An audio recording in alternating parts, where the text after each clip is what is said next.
Well, I thought that we did some good things tonight. We still got to continue to work on playing for 40 minutes. We struggled with that in the Xavier game. We struggled with that in the Butler game, and something that's an issue for our team. So we something I noticed last year as well when I was sitting out. You know, our competitive fire to stay focused and play at your best. So trying to get some guys to get nationally recognized and trying to get some guys to get people to respect them as players. The way to do that, they got to play well all the time and play up to your potential all the time. That's just my biggest fight with this team. So, but we did a lot of good things tonight. What were some of those things? 20 assists. You know, even in the Xavier game, in the loss, that's the most assists we've ever had against Xavier, I think, like 6 or 7 years, because with the way they defend. But our turnovers hurt us. But the good stuff, Gary Clark in the second half, I thought he was extremely assertive. That was really what I've been asking to see out of him. Farad Cobb, I thought had his best game of the year now. Not because he had 20 points, but I have a theory on this. That I used to tell this Sean Kilpatrick all the time, if you just worry about defense, which is all we talked about with Farad since the Xavier game, if you just worry about defense, offense is easy. You've been shooting your whole life. That's easy for you. He gets 8 deflections, which is his season high by far, and then he has his best offensive night. It's amazing how that happens in coaching, when a guy just worries about hustle and defense and how the offensive end comes easy to him. Why do you think that is? It's just always been that way, Bill. It's just a mental thing. You know, when a guy, we call it get lost in the game. When you walk around and you're thinking about how many points you got, how many shots you've taken, or whether you missed the last shot, or whether you made. If you're just worried about, if you're a talented guy and you just go out there and hustle and play hard, if you're a scorer, you're going to score. I mean, it's just the game comes to you easier.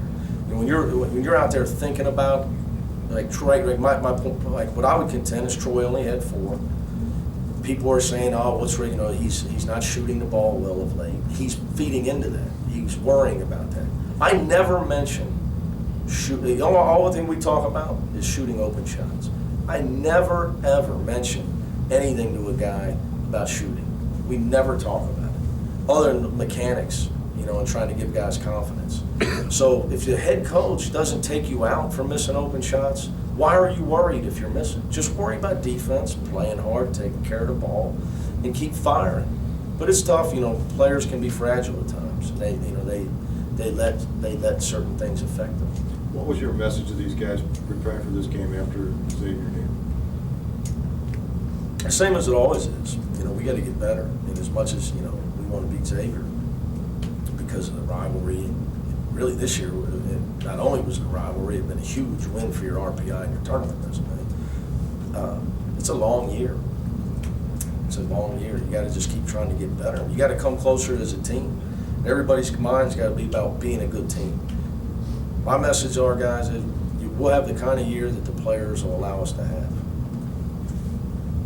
That's my message. That's been your message all year, right?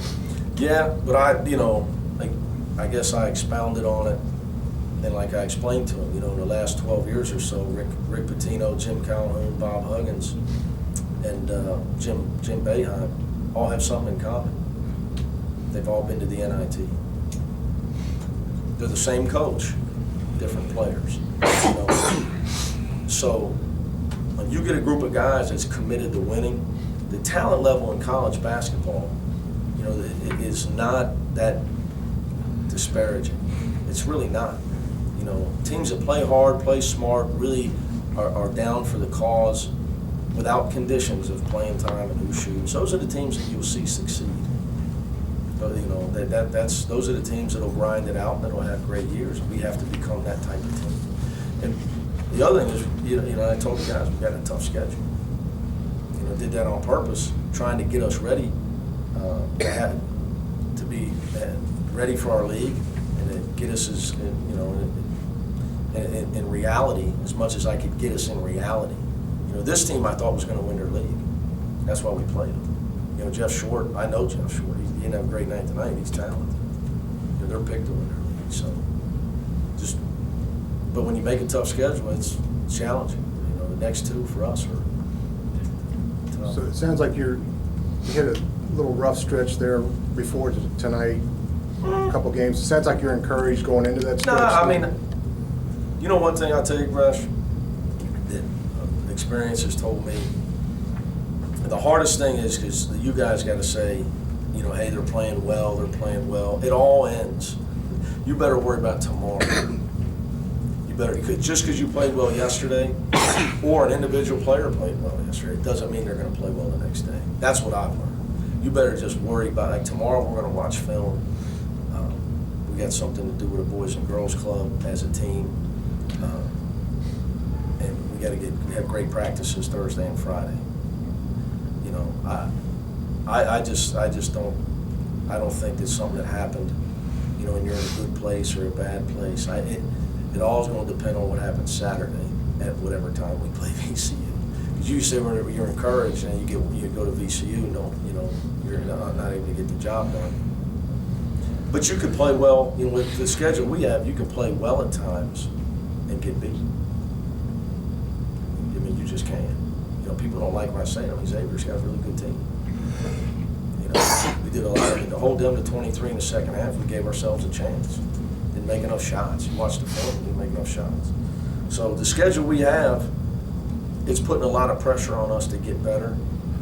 But that was by design, hoping it would get us ready to compete for our league championship and make a run in March. So I just got to keep challenging certain guys to rise to the occasion. You know, and for me, it's the best players: Troy, Octavius, Gary. I was really, really proud of Farad tonight. His mind was in the right spot, and I think he got the payoff on the offensive end. I got to do my TV show.